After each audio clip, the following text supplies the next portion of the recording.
भारत गौरव आचार्य श्री पुलक सागर जी गुरुदेव के प्रवचन और लेटेस्ट धार्मिक भजन व कार्यक्रम निशुल्क देखने व सुनने के लिए हमारे YouTube चैनल जीन शरणम मीडिया को आज ही सब्सक्राइब करें और सबसे पहले देखने के लिए बेल आइकन पर क्लिक जरूर करें।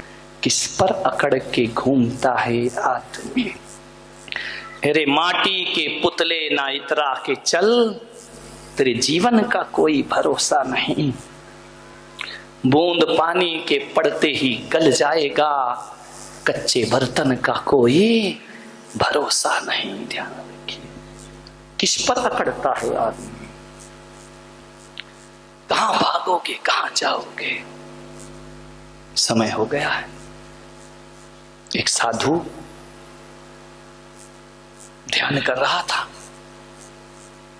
एक चोर आया, साधु की चादर खींची, भाग गया। साधु ने देखा मेरी चादर चोरी करके भाग रहा है। चोर भाग रहा है पूरब की तरफ। साधु ने कहा छोड़ मेरी चादर। साधु भागा पश्चिम की तरफ। लोगों ने कहा कि बाबा जी, चोर तो वो जा रहा है और तुम इधर क्यों भाग रहे हो, उसके पीछे भागो। संत ने कहा मैं काहे को भागू उसके पीछे। बोले क्यों?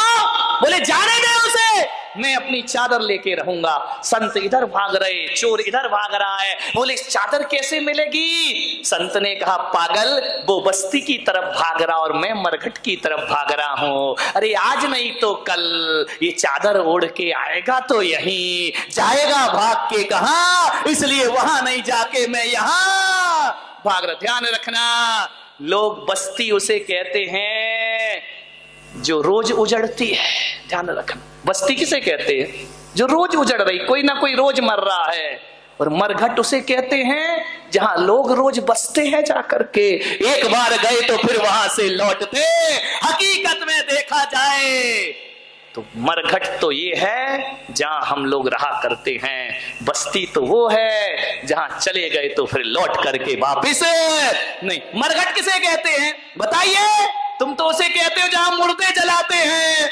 मैं पुलक सागर कहता हूं वो मरघट नहीं, वो बस्ती है। मरघट क्या होता है? जिस घर में जहां पर प्राण जाए घट, वो कहलाता है मरघट। असली मरघट तो ये घर ही है तुम्हारे, ध्यान रखिए, यही प्राण घट। आज तक कोई मरघट में जाके मरा है?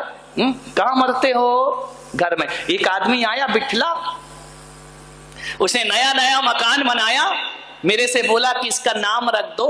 मैंने कहा मेरे से मत रखवा। बोले नहीं नाम रख दो। मैंने कहा लिख दो मरघट। बोले मरघट? मैंने कहा हाँ। मैंने कहा तेरे प्राण यहीं घटेंगे। ध्यान रखना, जहां प्राण घटते हैं वो मरघट होता है, और जहां प्राण बस जाते हैं वो बस्ती हुआ करती है। मान्यवर, उस साधु ने कहा चादर लेकर आएगा तो, क्योंकि बिना ओढ़े तो आएगा नहीं, और जब कफन उतरेगा मैं अपनी चादर खींच लूंगा। ध्यान रखिए मान्यवर, ये जिंदगी की बहुत बड़ी सच्चाई है। समय आपका हो गया, कल अंतिम प्रवचन है। बस यही करूंगा, यही निवेदन मेरा आपसे होगा, ज्यादा कुछ नहीं। न तेरा न मेरा एक होगा, न तेरा लाख होगा।